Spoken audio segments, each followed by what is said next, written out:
In this video, we are going to walk through a coding solution to the classic track Student Exam Participation SQL technical interview question. So let's jump in. So in this question, we are given three tables. The first table is the student's record table, which is a table with two columns. The first is the student ID, which is an integer, and the second is the student name, which is a varchar. And in this table, student ID is the primary key. Next, we have the courses table, which has one column, which is the course name, which is a varchar, and course name is the primary key for this table. Next, we have the exam records table, which is a table with two columns. We have the student ID, which is an integer, and a course name, which is a varchar. And there is no primary key for this table as it may contain duplicates. And each row indicates that a student with student ID participated in an exam for course name. And so our job is to write a solution to count how many times each student participated in each course exam.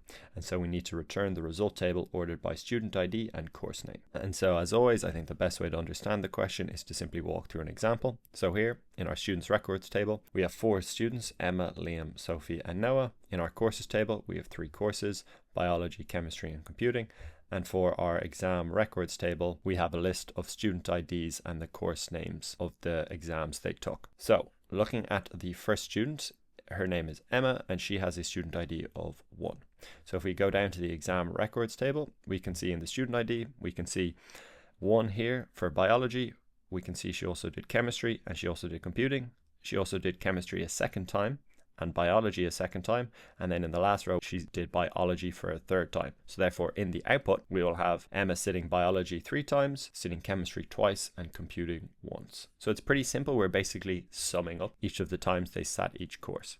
So next let's look at Liam, who has a student ID of 2, and if we go down here into the exam records table, we can see he sat computing once and biology once, and he never sat chemistry.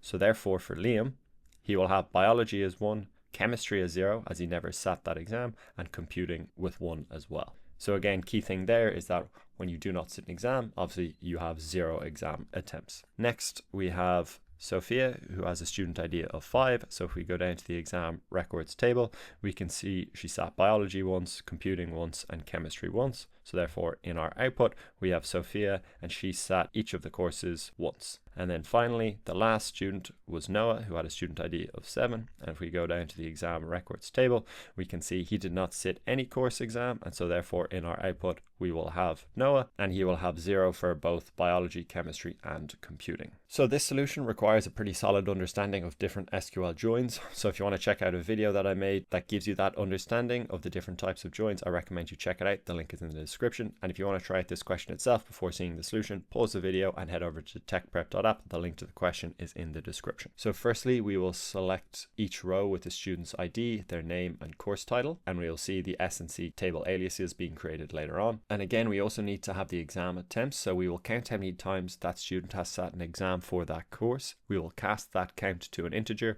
and call it the exam attempts column. Next, we will say from student records and alias it with S, and that is where that S alias is coming from. And so this will essentially begin with that full list of students. Then we will use a cross join on the courses table and we'll alias that as C. And so what we're doing here is we are pairing every student with every course, giving us the complete gradebook grid, even if a student has never taken that course. So the cross join is the key to having that pairing. Then we will use a left join on the exam records table and alias that with E. And so what we're doing here is we're attaching any matching exam rows so we can count attempts, but we keep the student course pair even when no exam exists, hence why we're using a left join. And then with this on statement here, we're matching exam rows only when both the student and the course line up. Then we are using group by here to aggregate the counts for each unique student course combination. And then finally, we are using order by, which will list results in student ID order and then alphabetically by course. So in short,